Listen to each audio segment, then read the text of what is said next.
నమస్కారం V7 city news కు స్వాగతం.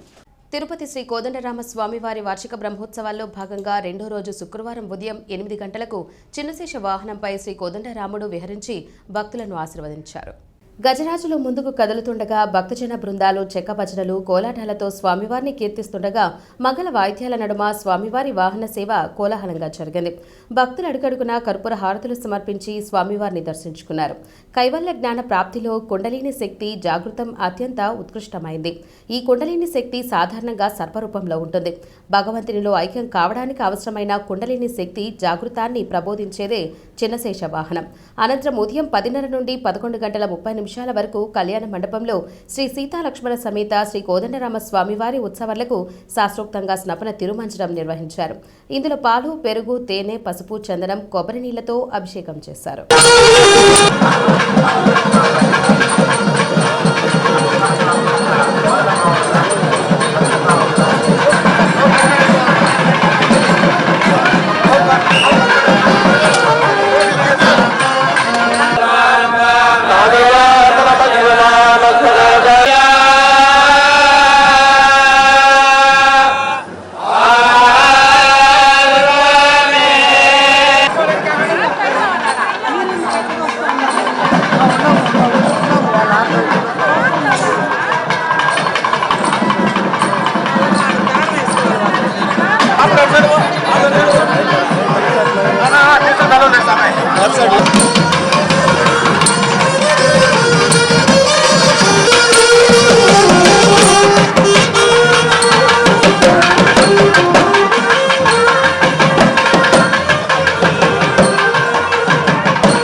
ఏప్రిల్ నెల 2వ తేదీన విజయవాడ తుమ్మలపల్లి కళాక్షేత్రంలో జరగనున్న యాదవ్ కార్పొరేషన్ అభివృద్ధి చైర్మన్ గా గొల్ల నరసింహ యాదవ్ ప్రమాణ స్వీకారం చేయనున్నారని, ఈ సభను జయప్రదం చేసేందుకు తిరుపతి నుంచి భారీ స్థాయిలో తెలుగుదేశం నేతలు తరలి రావాలని టీడీపీ యాదవ్ సంఘం నాయకులు పిలుపునిచ్చారు. తిరుపతి ప్రెస్ క్లబ్లో శుక్రవారం ఉదయం జరిగిన మీడియా సమావేశంలో యాదవ సంఘం నాయకులు మాట్లాడుతూ, తెలుగుదేశం పార్టీకి దివంగత ఎన్టీఆర్ ఉన్న సమయం నుంచి నేటి చంద్రబాబు పాలన వరకు సేవలందించిన తిరుపతి వాసి అయిన నరసింహ యాదవ్కు ఈ పదవి రావడం పట్ల పార్టీలకు అతీతంగా ప్రజల్లో కూడా ఆనందం వ్యక్తమవుతోందని, దీన్ని దృష్టిలో పెట్టుకుని పార్టీ నాయకులు, శ్రేణులు హాజరు కావాలని పిలుపునిచ్చారు. అలాగే 4వ తారీఖున తిరుపతిలోని బాలాజీ కాలనీలోని జ్యోతిరావు పులే విగ్రహం నుండి గాంధీ రోడ్డు మీదుగా తిరుపతి ఇందిరా మార్కెట్, తుడా కచ్చపి ఆడిటోరియం వరకు భారీ ర్యాలీ నిర్వహించనున్నామని తెలిపారు. ఈ కార్యక్రమాన్ని నగర ప్రజలతో పాటు కూటమి పార్టీకి చెందిన కార్యకర్తలు, నాయకులు పెద్ద సంఖ్యలో పాల్గొని విజయవంతం చేయాలని వారు కోరారు. ఈ విలేకరుల సమావేశంలో తెలుగుదేశం పార్టీ నాయకులు కట్టా జయరాం యాదవ్, అశోక్ సామ్రాట్ యాదవ్, హేమంత్ యాదవ్, చింతాభరణి యాదవ్, మహేష్ యాదవ్ తదితరులు పాల్గొన్నారు. ఆంధ్రప్రదేశ్ యాదవ ఫైనాన్స్ కార్పొరేషన్ చైర్మన్గా ఇచ్చారు. దానికి 1వ తారీఖు విజయవాడ తుమ్మలపల్లి కళాక్షేత్రం నందు 2వ తారీఖు విజయవాడలో ప్రమాణ స్వీకారం మొత్తం స్టేట్ బాడీ మొత్తం అక్కడ చేస్తున్నారు. దానికి సంబంధించి అక్కడ అయిపోయిన తర్వాత 4వ తారీఖు తిరుపతిలో మన జ్యోతిరావు పూలే విగ్రహం కాడి నుంచి కచ్చేపి తుడా ఆఫీస్ కచ్చేపి ఎవరికి ఒక ర్యాలీ, అక్కడ ఆయనకు అందరూ సన్మాన కార్యక్రమం ఈ విధంగా ప్రోగ్రాం ఫిక్స్ చేసినది. దీనికి సంబంధించి తిరుపతి జిల్లా, తిరుపతి చుట్టుపక్కల అందరూ యాదవులందరూ, ఉమ్మడి జిల్లా మరియు తెలుగుదేశం పార్టీ నాయకులు, కూటమి సభ్యులు, బీసీ నాయకులందరూ కూడా ఈ యొక్క ప్రోగ్రాం జయప్రదం చేయాల్సిందిగా ప్రతి ఒక్కరికి తెలియజేస్తున్నాం. ఎందుకురా అంటే రాష్ట్ర అధ్యక్ష పదవి ఒక కార్పొరేషన్ సంబంధించి తిరుపతిలో ఉన్న ఒక సీనియర్ నాయకుడికి ఇచ్చినారు. అందుకని ఇక్కడ తిరుపతి జిల్లా అధ్యక్షుడు కూడా ఆయన, ఉమ్మడి జిల్లా నుంచి కూడా మొత్తం అందరూ చాలా పెద్ద ఎత్తున వచ్చి భారీగా ఈ యొక్క ప్రోగ్రాంని జయప్రదం చేయవలసిందిగా మేము యాదవ్ సంఘం తరఫున కోరుతాము.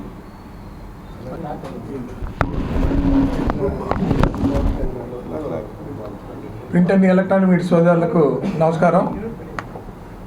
ఈనాటి ఈ ప్రెస్ మీట్ కార్యక్రమం ముఖ్య ఉద్దేశం తెలుగుదేశం పార్టీ తిరుపతి పార్లమెంట్ అధ్యక్షులు నరసింహ యాదవ్ గారిని యాదవ్ కార్పొరేషన్ రాష్ట్ర చైర్మన్గా నియమించడం జరిగింది. తెలుగుదేశం పార్టీ స్థాపించినప్పటి నుంచి కూడా బీసీలకి మరి ముఖ్యంగా యాదవులకి పెద్దపీట వేస్తుంది ఒక తెలుగుదేశం ప్రభుత్వం మాత్రమే. ఆ రోజు నందమూరి తారక రామారావు నుంచి నేడు చంద్రబాబు నాయుడు వరకు కూడా తెలుగుదేశం పార్టీ ఎప్పుడు బీసీలు వెంటే ఉంటుంది. బీసీల అభ్యున్నతి కోసం ఎప్పుడు కృషి చేసే పార్టీ తెలుగుదేశం పార్టీ. అదేవిధంగా నరసింహ యాదవ్ గారు కూడా బీసీల్లో సీనియర్ నాయకులు. ఆయన్ని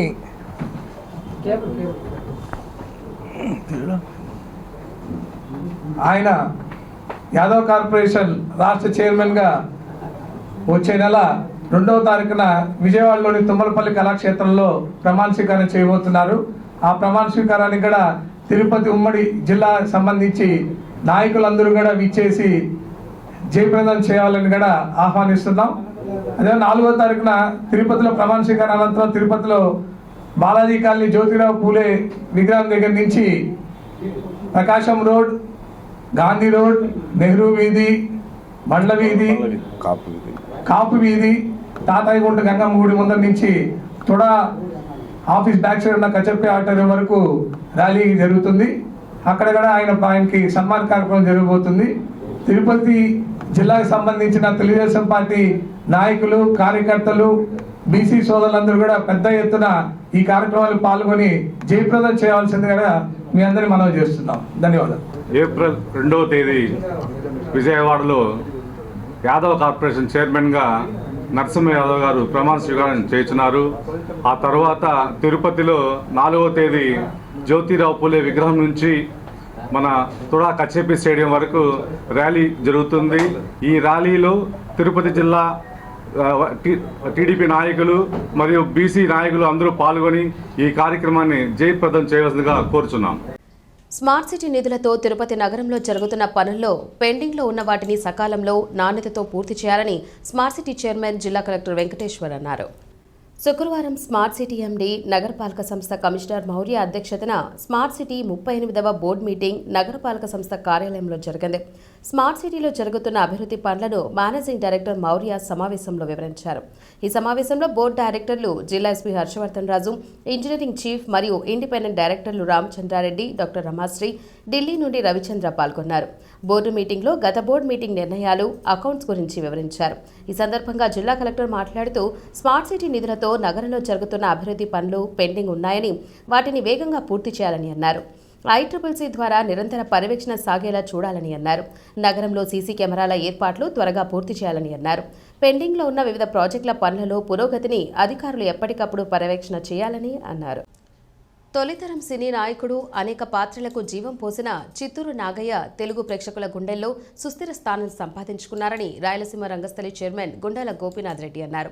చిత్తూరు నాగయ్య జయంతిని పురస్కరించుకుని తిరుపతిలో రంగస్థల కళాకారులు ఆయన చిత్రపటానికి పుష్పాంజలి ఘటించి ఘనంగా నివాళి అర్పించారు. ఈ సందర్భంగా గుండాల గోపీనాథ్ రెడ్డి మాట్లాడారు.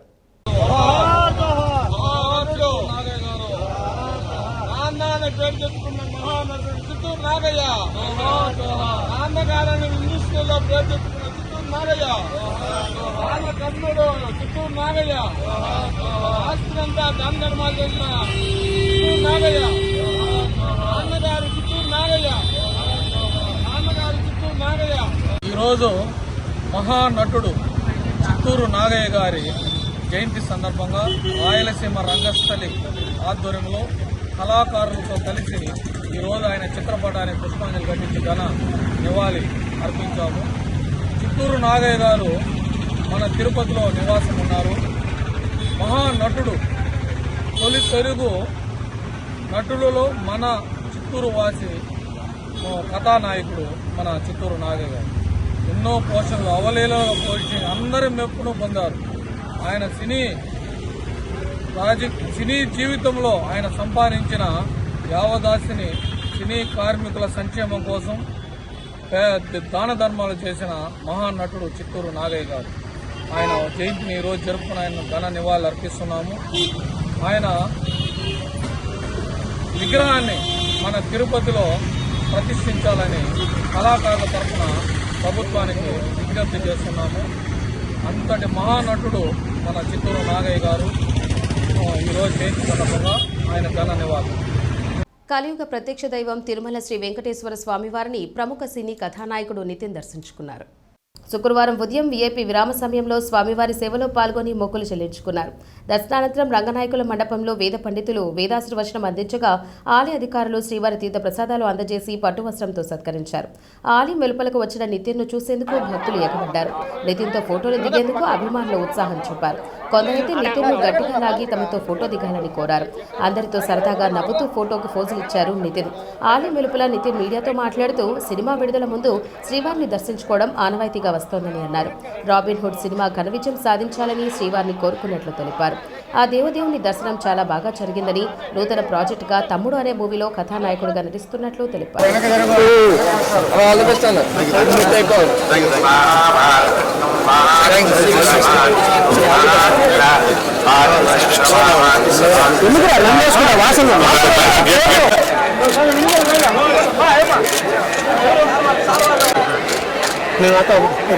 తిరుపతిలోని మహతి కళాక్షేత్రంలో నేటి సాయంత్రం నుంచి భక్తితో కూడిన పలు సాంస్కృతిక కార్యక్రమాలు నిర్వహించనున్నామని పరంపర సంస్థ వ్యవస్థాపకులు ప్రమోద్ తెలియజేశారు. శుక్రవారం ఉదయం తిరుపతి ప్రెస్ క్లబ్లో ఏర్పాటు చేసిన మీడియా సమావేశంలో ఆయన మాట్లాడారు. వచ్చామండి. పరంపర ఫౌండేషన్ అనేది మన తెలుగు రాష్ట్రాల్లో అతి ముఖ్యమైనటువంటి దేవాలయాలలో మరియు ప్రముఖమైనటువంటి హెరిటేజ్ ప్లేసెస్లలో అన్నిట్లలో కూడా మన సంస్కృతి సాంప్రదాయాలను మన తర్వాతి జనరేషన్కి అందజేయాలన్న ఉద్దేశంతో, మన సంస్కృతి యొక్క గొప్పతనాన్ని మనందరం తెలుసుకోవాలన్న ఉద్దేశంతో అక్రాస్ ది తెలుగు స్టేట్స్ అతి ప్రాముఖ్యమైనటువంటి టెంపుల్స్ దగ్గర, హెరిటేజ్ ప్లేసెస్ దగ్గర కల్చరల్ పర్ఫార్మెన్సెస్ ఆర్గనైజ్ చేస్తూ ఉంటాము. ఈ పర్ఫార్మెన్సెస్ కూడా మన భారతదేశంలో ఉన్నటువంటి అతి ప్రాచుర్యం పొందినటువంటి అంటే టాప్ క్లాస్ ఏ గ్రేడ్ ఆర్టిస్టులందరినీ కూడా తీసుకొచ్చేసి గ్రూప్ పర్ఫార్మెన్సెస్ అన్నీ ఆర్గనైజ్ చేస్తూ ఉంటాము. దానిలో భాగంగానే ఈరోజు తిరుపతిలో మిమ్మల్ని అందరినీ కలుసుకోవడం జరిగింది. గత 10 సంవత్సరాల నుంచి 2015 నుంచి దాదాపుగా ఒక 200 ప్రోగ్రామ్స్, ఆల్మోస్ట్ ఒక 15,000 to 20,000 ఆర్టిస్టులని అంటే గ్రూప్ వైజ్గా ఈ పరంపర ఫౌండేషన్ తరపున గుడి సంబరాలు అనే కార్యక్రమంలో మన ప్రేక్షకులందరికీ పరిచయం చేయడం జరిగింది. అంటే రూరల్ ప్లేసెస్ కూడా వెళ్ళి మన సంస్కృతి ఏంటిది, మన డ్యాన్స్ కానివ్వండి, మన మ్యూజిక్ ఎట్లాంటివి ఉన్నాయన్న పరిచయం చేయాలన్న ఉద్దేశంతో ఈ సంస్థ స్థాపించి డాక్టర్ శ్రీనాగి మరియు శశిరెడ్డి గారు అలాంగ్ విత్ దెమ్ అండ్ దీన్ని కొనసాగిస్తున్నాం మేము. దాంట్లో భాగంగా ఈరోజు రేపు తిరుపతిలో 2 అద్భుతమైనటువంటి కార్యక్రమాలని మన ముందుకు తీసుకొచ్చాము. అంటే తిరుపతి గురించి, తిరుమల గురించి మనము వేరేగా చెప్పుకోవాల్సిన అవసరం లేదు. ఎందుకంటే మన సంస్కృతికి కానివ్వండి, ఆ వెంకటేశ్వర స్వామి లీలలన్నింటినీ ప్రతి ఒక్కరూ సంగీతం ద్వారా కానీ, నాట్యం ద్వారా కానీ ఎన్ని రకాలుగా చెప్తారో మనందరికీ తెలిసిందే. ఈరోజు సాయంత్రం అంటే శుక్రవారం రోజు 28వ తారీఖు సాయంత్రము తిరుమలలో నాదనీరాజనంలో మన ఈ కార్యక్రమాన్ని అక్కడ ప్రారంభిస్తున్నాము. సాయంత్రం 6 గంటలకు ఎస్వీబీసీ ఛానల్లో ఫస్ట్ లైవ్ నాదనీరాజనంలో కార్యక్రమం, గుడి సంబరాల కార్యక్రమం ప్రారంభమవుతుంది.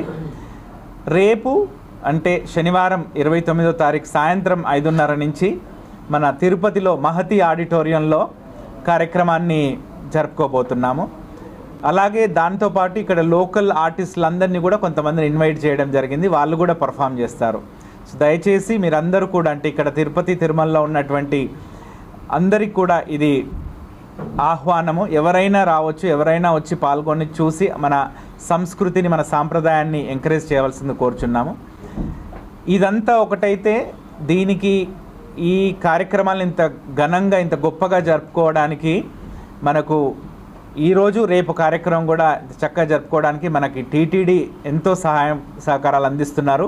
వారి భాగస్వామ్యంతో, వారి సపోర్ట్తో ఈరోజు నాదనీరాజనంలో అలాగే మన ఆంధ్రప్రదేశ్ రాష్ట్ర సాంస్కృతిక శాఖ తరపున వాళ్ళు కూడా మనకు సపోర్ట్ చేస్తూ ఉన్నారు. టీటీడీ తరపున ఈరోజు మరియు రేపు మహతి ఆడిటోరియంలో ఈ కార్యక్రమాలన్నీ కొనసాగుతూ ఉంటాయి. దయచేసి మీరందరూ, మీకు తెలిసిన వాళ్ళందరికీ కూడా ఈ సమాచారాన్ని అందించి అందరూ పాల్గొని మన సంస్కృతిలో భాగంగా మీరందరూ పాల్గొనాలని కోరుకుంటున్నాము. ప్రముఖ ఆధ్యాత్మిక ప్రసార మాధ్యమం హిందూ ధర్మం భక్తి ఛానల్ వారి ఉగాది పంచాంగాన్ని తిరుమలలో టీటీడీ పెద్దజీఆర్ స్వామి, చైర్మన్ బిఆర్ నాయుడు ఆవిష్కరించారు. తిరుమల శ్రీవారి ఆలయానికి ఎదురుగా ఉన్న పెద్దజీఆర్ మఠంలోని దేవుడి మందిరంలో విశ్వావసు నామ సంవత్సరం ఉగాది పంచాంగాలకు జీఆర్ స్వామి పూజలు చేశారు. అనంతరం శ్రీ శ్రీ శ్రీ శటగోప రామానుజ పెద్దజీయం గారు, చైర్మన్ బిఆర్ నాయుడు కలిసి పంచాంగాన్ని ఆవిష్కరించారు. తిథి, వార, నక్షత్ర, రాశి ఫలాలతో పాటు పలు ఆధ్యాత్మిక విశేషాలు కలిగిన ఈ పంచాంగానికి తెలుగు రాష్ట్రాల్లో మంచి ఆదరణ ఉంది.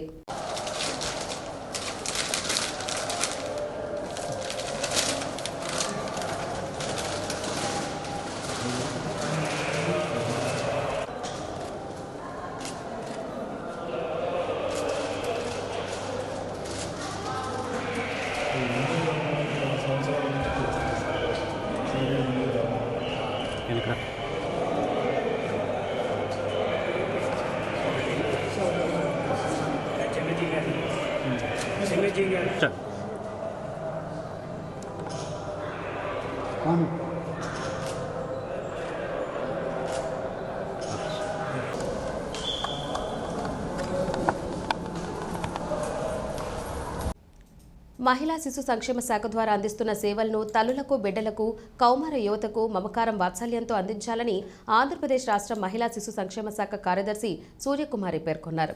శుక్రవారం ఉదయం స్థానిక కలెక్టరేట్ సమావేశ మందిరం నందు రాష్ట్ర సెక్రటరీ, మహిళా శిశు సంక్షేమ శాఖ వారు జిల్లా కలెక్టర్ వెంకటేశ్వర్తో కలిసి జిల్లా మహిళా శిశు సంక్షేమ శాఖ, విభిన్న ప్రతిభావంతులు మరియు సీనియర్ సిటిజన్ శాఖ తదితర స్టేట్ హోల్డర్లతో సమీక్షా సమావేశం నిర్వహించి దిశానిర్దేశం చేశారు. ఈ సందర్భంగా రాష్ట్ర కార్యదర్శి మాట్లాడారు. The ma'am was very kind enough to direct and guide all the collectors on day-to-day basis. Ante very few secretaries do that. No ma'am, we are actually generally as collectors ma'am, as you are aware, because of too many things we tend to get lost, and core subjects, basic subjects అయినటువంటి and most important subject అయినటువంటి WCD ni because of various things sometimes we tend to lose focus. So because of you ma'am, time and again you keep reminding us, and now we have a very good team ma'am here. PD is also very proactive. She is taking and other side basic mana functions చేయవలసిన అన్ని కూడా it is drive mode lo vellali pratidi kuda. So now the team is good ma'am. All the CDPOs are also they are proactively working. From personally my side ma'am, I have so far I have conducted almost 4 to 5 reviews and andarni all up to CDPO and mana supervisors level ma'am. And apart from those meetings, we also had 2 separate DCP meetings kuda, 3 we had, total of 3 meetings in the last 8 months. I know it is not much ma'am, but all the appointments we have completed largely. All the appointments, Anganwadi workers, tarvata manaki coordinators posts anni kuda largely completed. I think only few vacancies are there ma'am. And other things we need to focus is SC population ma'am. SC population and is largely almost we have close to more than 17-18%, and ST population 7% ఉంది. Largely యానాదీస్ ఉన్నారు, Yanadi community, Nakkal community ఇక్కడ ఎక్కువ ఉన్నారు ma'am. వాళ్ళల్లో stunting ఎక్కువగా we are observing.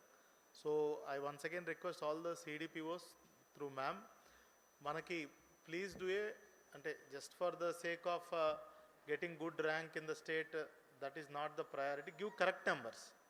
So numbers కోసం ఎప్పుడు వెంపర్లాడకండి దయచేసి. సిస్టమిక్ ప్రాబ్లమ్స్ మనము అడ్రస్ చేయాలా.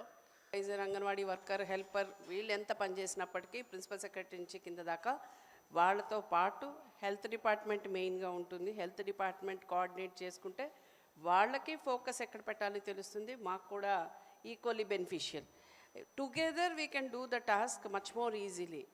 Alone we can never get over this problem of మీరు అన్నట్టు టీనేజ్ ప్రెగ్నెన్సీస్ కావచ్చు, అండర్ వెయిట్ కావచ్చు, స్టంటింగ్ కూడా కావచ్చు. ఇప్పుడు another important partner has become education. Education ఎందుకు అంటున్నామంటే మనం ఇప్పుడు ఉప్మా బళ్ళ నుంచి where are we going to preschool education వైపు వెళ్తున్నాము, ఎర్లీ కేర్ అండ్ ఎడ్యుకేషన్ వైపు వెళ్తున్నాము. ప్రీ స్కూల్ కంటే కూడా ఎర్లీ కేర్ అండ్ ఎడ్యుకేషనే కరెక్ట్ వర్డ్. ఎందుకంటే ఇప్పుడు రాబోయే పోషణ్ మాలో April 8th నుంచి మనం జరుపుకుంటున్న దాంట్లో మెయిన్ మనం చెప్పబోతుంది అప్పుడే పుట్టిన బిడ్డ దగ్గర నుంచి 1000 days వరకు మనం తల్లికి నేర్పబోతున్నాము, కుటుంబానికి నేర్పబోతున్నాము, సమాజానికి నేర్పబోతున్నాము ఆ బిడ్డని ఎలా పెంచాలి అని. ఇప్పుడు రాబోయే మీకు మెయిన్ మ్యాండేట్ అదే ఉంటుంది. ఇంకా ఇన్ఫ్రాస్ట్రక్చరల్ ఫెసిలిటీస్ చాలా చాలా ఇంపార్టెంట్. వాష్ అనే కార్యక్రమం మనం కోవిడ్లో కూడా చూసాము. మనం ప్రాపర్గా కనుక toilet usage, hand wash, clean drinking water, portable drinking water కనుక మనకు అందుబాటులో ఉంటే అది ఎంత బెనిఫిషియల్ అన్నది ఇప్పుడు డాక్టర్ గారైనా కలెక్టర్గా చెప్తే నవ్వుబాటుగా ఉంటుంది. కానీ డ్రింకింగ్ వాటర్ లెస్ అని, టాయిలెట్ లెస్ అని మనకి ఇంకా కొన్ని కనపడుతున్నాయి. మీరే చూసుకుంటే ఇంకా 9% ఎలక్ట్రిసిటీ కావాలి.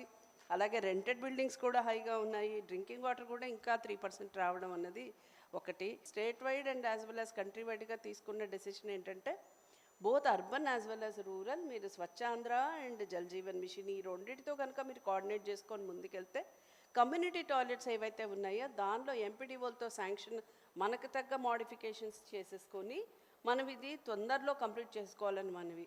ఎందుకంటే సీఎం గారు ఇచ్చిన మ్యాండేట్ లాస్ట్ జాన్కి మొత్తం కంప్లీట్ చేయమన్నారు. సరే wherever possible and feasible we have done, అయిపోయింది.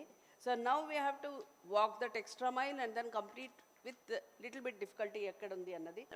Government of India is encouraging us to send more and more proposal for Saksham anganwadis. సో సక్షమ్ అంగన్వాడీస్కి ఇచ్చే ₹1,00,000 కూడా మనం ఆ ప్లే థింగ్స్కి మీరు ఇప్పుడు ఆ బేబీ ఫీడింగ్ సెంటర్ని పెట్టారు, ఎంత బాగుంది. థాట్ఫుల్గా కింద మ్యాట్స్, తర్వాత టాయ్స్, వాటర్ పెట్టారు, ఫ్యాన్, లైట్ అన్నీ ఉన్నాయా లేదా చూశారు. It is like whole something. అంటే పెట్టమన్నాం కదా అని చెప్పి ఓ బోర్డు తగిలిచ్చి ఒక కుర్చీ కూడా లేకుండా ఒక రూమ్ అలాట్ చేయలేదు. I'm so happy that thought went in. అలా కావాలి అనుకునే కోరుకుంటున్నాను. అంగన్వాడీల్లో కూడా ప్లే థింగ్స్ కావాలి. పిల్లలు చూడంగానే ఇది మా బడి అని పరిగెట్టుకొని రావాలి. అంతేగాని అదేదో ఊరికి చివరిన ఎక్కడో పాడుబడిన బిల్డింగ్లో ఒక రూమ్లో ఏ ఇన్ఫ్రా లేకుండా వెళ్ళాలంటేనే పైన కింద చూసుకుంటూ నడవాలి అనేటట్టు ఉంటే అది ఉండదు, ఆ ఎఫెక్టివ్నెస్ ఉండదు. తిరుపతి రూరల్ ఎంపీపీ ఎన్నికలలో పోలీసులు పచ్చ చొక్కాలు వేసుకుని పనిచేస్తున్నారని, వైసీపీ నేతలపై అక్రమ కేసులు పెడుతున్నారని అన్నారు. టీడీపీ లీడర్లు తమ ఎంపీటీసీలను ప్రలోభపెట్టే ప్రయత్నం చేశారని, అయినా ఎంపీపీ ఎన్నికల్లో మేమే గెలిచామని అన్నారు. సంతోషంలో జై జగన్నాథని నినాదాలు చేస్తే మాపై అక్రమ కేసులు పెట్టారని చంద్రగిరి నియోజకవర్గ వైఎస్ఆర్సీపీ సమన్వయకర్త చెవిరెడ్డి మోహిత్ రెడ్డి మండిపడ్డారు. తుమ్మలగుంటలోని ఆయన నివాసంలో శుక్రవారం ఏర్పాటు చేసిన విలేకరుల సమావేశంలో ఆయన మాట్లాడారు. పోలీసులు తీరు చూస్తూ ఉంటే నిజంగానే ప్రజలే కాదు పోలీస్ వ్యవస్థలో కూడా చాలామంది నవ్వుతున్నారని కూడా మీ అందరూ తెలియజేస్తున్నాను. ఒక్క జెండా కట్టడం లేదంటే ఎలక్షన్ నిలబడడం తప్ప టీడీపీ తరపున అన్ని పనులు కూడా పసుపు షర్ట్ వేసుకొని కొంతమంది పోలీస్ అధికారులు చేస్తున్నారని చెప్పి ఇక్కడి నుంచి తెలియజేస్తున్నా. అదేవిధంగా ఎవరినో సాటిస్ఫై చేయడం కోసం ఉద్యోగాలు కూడా పనంగా పెట్టి విపరీతంగా తప్పుడు కేసులు పెడుతున్నారు. ఈ మధ్య హైకోర్టు కూడా వాళ్ళు చేసిన తప్పుల్ని తీవ్ర భాషలో కూడా వాళ్ళు చెప్పినా కూడా మీ పరిధిలో మీరు ఉండండి, మీరు హైకోర్టులో వాళ్ళు చెప్పిన కొన్ని వర్డ్స్ కూడా మీరు చూడొచ్చు, మీ పరిధిలో మీరు ఉండండి, మాకు బీపీ వస్తూ ఉంది మీరు చేసే పనులు చూస్తే, పౌర హక్కులు ఉల్లంఘిస్తే కఠిన చర్యలు తీసుకుంటాం, ఇలాంటివి ఎన్నో కూడా హైకోర్టు హెచ్చరించినా కూడా ఏ మాత్రం లెక్క చేయకుండా ఈరోజు ఒకరిని విపరీతంగా ఒకరిని సాటిస్ఫై చేయడం కోసం కేసులు పెడుతున్నారు. దీనికి ఉదాహరణ నిన్న ఎంపీపీ ఎలక్షన్స్ జరిగింది. ఎంపీపీ ఎలక్షన్స్ జరిగినప్పుడు 37 మంది ఎంపీటీసీలు ఉంటే 33 మంది పైగా వైఎస్ఆర్సీపీ పార్టీ టీడీపీ లీడర్లు ఎంత ప్రలోభాలు పెట్టినా కూడా, ఎన్ని హామీలు ఇచ్చినా నీకు 10,000 నీకు 10,000 నీకు 10,000 అని చెప్పే విధంగా నీకు ఎంపీపీ నీకు ఎంపీపీ నీకు ఎంపీపీ అని 10 మందికి మా వాళ్ళకు కాల్ చేసి చెప్పినా కూడా ఏ ఒక్కటి పట్టించుకోకుండా మొత్తం కూడా వైఎస్ఆర్సీపీ పక్క నిలిచి 33 మంది పైగా ఓటేసి వైఎస్ఆర్సీపీని గెలిపిస్తే మా ఎంపీటీసీలు అక్కడి నుంచి బయటకు వస్తూ ఉంటే సంబరాలు ఎక్కడన్నా ఒక మంచి ఎలక్షన్, ఒక పెద్ద ఎలక్షన్ జరిగినప్పుడు సంబరాలు చేసుకుంటారు, టపాసాలు పేలుస్తారు. దానికోసం వాళ్ళు ఈరోజు అక్కడి నుంచి సంబరాలు చేసుకొని వెనకాల ఎవరో టపాసాలు పేలిస్తే ఈరోజు జై జగన్ జై జగన్ జగన్ అంటే వాళ్ళు ఈరోజు దానికి ఒక కేసు పెట్టడం జరిగింది. ఆ కేసులో కూడా హాస్యాస్పదంగా ఒక ఎస్ఐ కేసు ఏమని రాశారంటే, జై జగన్ వైఎస్ఆర్సీపీ పార్టీ వర్ధిల్లాలంటూ న్యూసెన్స్ చేస్తూ శాంతి భద్రతలను విఘాతం కలిగిస్తున్నారని కేసు పెడుతున్నామని చెప్పి రాస్తారు ఎఫ్ఐఆర్లోనే. అంటే జై జగన్ అంటే తప్ప ఆ విధంగా మాట్లాడితే మా మీద కేసులు పెడతారా? అంటే ఇంత ఘోరంగా పోలీస్ వ్యవస్థ దిగజారిందంటే నిజంగానే చాలా బాధ వేస్తూ ఉంది. తప్పకుండా ఇవన్నిటికి కూడా మూల్యం చెల్లించుకోవాల్సిన పరిస్థితి కూడా వస్తూ ఉంది. ఎందుకంటే ఈరోజు అపోజిషన్లో లీడర్లు వాళ్ళు పొలిటికల్ ఫైట్ మాతో చేయడం లేదు. ఈ పోలీస్ అధికారులను ముందు పెట్టుకొని మీ మీద తుపాకీ పెట్టి మా మీద కాల్చాలనుకుంటున్నారు. తప్పకుండా దీన్ని తీవ్రంగా ఖండిస్తున్నామని తెలియజేస్తున్నా. ఇంకొకటి కూడా తెలియజేస్తున్నాను, చిన్నప్పటి నుంచి నాన్నగారిని చూస్తూ పెరిగాను. 88 కేసులు ఎన్నోసార్లు నాకే గుర్తుంది. క్యారీ ఎత్తుకొని జైలు బయట నిలబడేది. అంటే ఈ కేసులకి ఇంకో దానికి భయపడే క్వశ్చనే ఏమాత్రం మా దగ్గర లేదని కూడా మీ ద్వారా తెలియజేస్తున్నా. ఇప్పటికి 3 కేసులు, 4 కేసులో నిన్నటి కలిపి 4వ కేసేమో నా మీద పెట్టడం జరిగింది. ఈ గవర్నమెంట్ వచ్చినాక నా మీద, మా పక్కన నంగా నరేష్ రెడ్డి గారి మీద, దామిరెడ్డి కేశవ్ గారి మీద, ఇంకా వెనకాల నా కోటి అన్న మీద, ఓబల్ రెడ్డి అని మీద, భాస్కర్ అన్న మీద, ఇంకొక 7-8 మందిని లోకనాథ్ రెడ్డి గారి మీద కొంతమంది మీద పెట్టడం జరిగింది. ఈ 4 కేసులే కాదు, ఇంకొక 40 కేసులు పెట్టినా కూడా ఇదే విధంగా ఫైట్ చేస్తాం. కానీ ఒక్క అడుగు కూడా తగ్గమని కూడా మీ ద్వారా పోలీస్ అధికారులకి, అదేవిధంగా టీడీపీ నాయకులకు కూడా తెలియజేస్తున్నాం. తప్పకుండా దీనికి మూల్యం చెల్లించుకోవాల్సిన పరిస్థితి కూడా వస్తుందని కూడా తెలియజేస్తున్నాం. అదేవిధంగా ఇదే విధంగా కొనసాగితే ఇదే విధంగా తప్పుడు కేసులు పెడతాం, ఏం జరిగితే జరుగుతుందని చెప్పి కొంతమంది పోలీస్ అధికారులు నిర్ణయం తీసుకుంటే మేము కూడా గట్టిగా నిర్ణయం తీసుకుందామని ఆలోచిస్తున్నాం. ఎస్పీ ఆఫీస్ని 2-3 వేల మందితో ముట్టడించి నిరసనగా తెలియజేస్తామని కూడా మీ అందరి దగ్గర తెలియజేస్తూ, అదేవిధంగా జిల్లాకు వచ్చిన ప్రతి ఒక్క మంత్రి నుంచి ముఖ్యమంత్రి వరకు ఎవరు వచ్చినాక నిరసనగా తెలియజేస్తామని కూడా కొన్న ప్రెస్ వాళ్ళకి సాక్ష్యంగా తెలియజేస్తున్నా. ఎందుకంటే ప్రజాస్వామ్యాన్ని కాపాడాల్సిన పోలీసులే ఈ విధంగా తప్పుడు కేసులు పెట్టి అపోజిషన్ నోరు నొక్కుతూ ఉంటే తప్పకుండా మేము బయటకు వచ్చి మా మీద కేసులు పర్లేదని చెప్పి బయటకు రావాల్సిన సమయం వస్తుందని కూడా మేము తెలియజేస్తున్నాం. తప్పకుండా ఇవన్నిటికి కూడా మూల్యం చెల్లించుకోవాల్సింది కూడా మీ అందరి ద్వారా పోలీస్ అధికారులకి, అదేవిధంగా టీడీపీ నాయకులు తెలియజేస్తూ, ఇలాంటి కేసులు ఇంకా కొనసాగితే ఎంత దూరమైనా పోతామని కూడా తెలియజేస్తూ ధన్యవాదాలు తెలియజేస్తున్నా. తిరుపతి రూరల్ డీఎస్పీకి జనసేన తిరుపతి ఇన్ఛార్జ్ కిరణ్ రాయల్, జనసేన లీగల్ సెల్తో కలిసి డిప్యూటీ సీఎం పవన్ కళ్యాణ్ ఫ్యామిలీపై చెప్పలేని విధంగా పోస్టింగ్లు వస్తున్నాయని, 48 గంటల్లో సోషల్ మీడియాలో పోస్టింగ్లు పెట్టిన వారిపై చర్యలు తీసుకోవాలని, అసభ్యకర పోస్టింగ్లు పెట్టిన వారిని వెంటనే అరెస్ట్ చేయాలని, ఫిర్యాదులు పోస్టులు పెట్టిన వారిపై తగిన చర్యలు తీసుకోకపోతే అధికారంలో ఉన్న ఆందోళన చేయక తప్పదని హెచ్చరించారు. ఈ సందర్భంగా కిరణ్ రాయల్ మీడియాతో మాట్లాడారు. తిరుపతి రూరల్ పోలీస్ స్టేషన్ నందు ఒక కంప్లైంట్ ఇవ్వడం జరిగింది. దాదాపు దాని మీద కేసు కట్టమని కూడా ఎస్పీ గారు, అడిషనల్ ఎస్పీ గారు కూడా ఆదేశాలు ఇమ్మని చెప్పి అడిగాము, ఇస్తామన్నారు. ఎటువంటి కంప్లైంట్ అంటే, సోషల్ మీడియాని మనం వ్యాపారంగా కానివ్వండి, లేకపోతే రాజకీయంగా కానివ్వండి, వృత్తిలో కానివ్వండి వాడుకుంటారు. సోషల్ మీడియాలో కుటుంబాలని విమర్శించడం కరెక్ట్ కాదు. ఈరోజు ఒక డిప్యూటీ సీఎం, ఒక జనసేన పార్టీ అధ్యక్షులు పవన్ కళ్యాణ్ గారిని, ఆయన కుటుంబ సభ్యుల్ని, వాళ్ళ తల్లిదండ్రుల్ని, వాళ్ళ ఇంట్లో పిల్లల్ని ఈ వైసీపీ సోషల్ మీడియా చెత్త వెధవలు, చెత్త కామెంట్లు పవన్ కళ్యాణ్ గారి కుటుంబం గురించి, వాళ్ళ ఫ్యామిలీ గురించి ఇలా కామెంట్లు పెడుతున్నారు. ఇవన్నీ కరెక్ట్ కాదు. ఇవన్నీ కూడా ఇందాక మీడియాకు చూపించా, డిఎస్పీ గారు కూడా ఇచ్చాను. సోషల్ మీడియా, మీరు పవన్ కళ్యాణ్ గారిని, మేము కూటమి అధికారం వచ్చిన తర్వాత మేము చేస్తున్న అభివృద్ధి చూసి ఓర్వలేక పవన్ కళ్యాణ్ గారిని కామెంట్ చేస్తే మాత్రం బట్టలు ఊడదీసి కొడతాం వైసీపీ సోషల్ మీడియా అని చెప్తున్నాం. ఏమనుకుంటున్నారు అసలు? ఒక డిప్యూటీ సీఎం మేము సోషల్ మీడియా అనేది ఓకే, రాజకీయ పరంగా మేము చేస్తుంది, మీరు చేస్తుంది రాజకీయ పరంగా మాట్లాడుకోండి. అమ్మా నాన్నల్ని, ఇంట్లో కుటుంబ సభ్యుల్ని మాట్లాడుతుంటే చూస్తూ ఊరుకుంటాం అనుకున్నారా? ఈరోజు పోలీస్ అధికారులకు ఒకటే చెప్పాం. గతంలో ఈ జిల్లాలో ఒక నాయకుడు వాళ్ళ భార్య గారు కంప్లైంట్ ఇస్తే ఇమ్మీడియట్గా యాక్షన్ తీసుకున్నారు. మంచిది, సూపర్ పోలీస్ వ్యవస్థ పనిచేస్తుంది, నమ్మకం ఉంది. అదే నమ్మకంతో 48 గంటల్లో ఎవరైతే పవన్ కళ్యాణ్ గారి మీద, వాళ్ళ కుటుంబం మీద ఇలాంటి వ్యాఖ్యలు చేశారో 48 గంటల్లో వాళ్ళని అరెస్ట్ చేసి రిమాండ్ చేసి ప్రజలకు చూపించాలి. ఇలాంటి వ్యాఖ్యలు చేసింది వీడియో అని చూపించాలి. లేని పక్షాన మేము అధికారంలో ఉన్నామన్న సంగతి కూడా పక్కన పెట్టి రోడ్ ఎక్కాల్సి వస్తుంది. రోడ్ ఎక్కి ధర్నా చేస్తే అధికారంలో ఉండి బాగోదు. అలాగే టీడీపీ సోషల్ మీడియా స్టేజ్లో కూడా తెలుసుకోండి, నారా లోకేష్ గారి మీద కూడా ఇలాంటి కామెంట్లు చేశారు. నారా లోకేష్ గారి మీద కూడా కామెంట్లు చేశారు. మీరు కూడా చూడండి, తెలుసుకోండి. ఎందుకంటే సోషల్ మీడియా మీద పోలీస్ వ్యవస్థ, ఇంటెలిజెన్స్ నిఘా పెట్టాలి. అది ఏవే సోషల్ మీడియా ఉన్నాయో అవన్నీ కూడా డీటెయిల్స్ డిపార్ట్మెంట్కి ఇచ్చాను. సోషల్ మీడియా మీద నిఘా పెట్టండి. ఒక డిప్యూటీ సీఎం గారిని అలాంటి మాటలు మాట్లాడితే మాత్రం బాగోదు. ఒకటే చెప్తున్నా వైసీపీ సోషల్ మీడియాకి, పవన్ కళ్యాణ్ గారిని మమ్మల్ని మాట్లాడతారండి, ఎన్నైనా మాట్లాడుకు మేము పట్టించుకో. పవన్ కళ్యాణ్ గారిని కానీ వాళ్ళ కుటుంబ సభ్యులను మాట్లాడితే మాత్రం టాటా తీసేస్తాం ఒక్కొక్క వైసీపీ సోషల్ మీడియా గారికి. ఏమనుకుంటారు, ఇష్టాచారంగా పెడతారు సోషల్ మీడియా కామెంట్లో. అది ఈ వార్తలు ఇంతటితో సమాప్తం. నమస్కారం.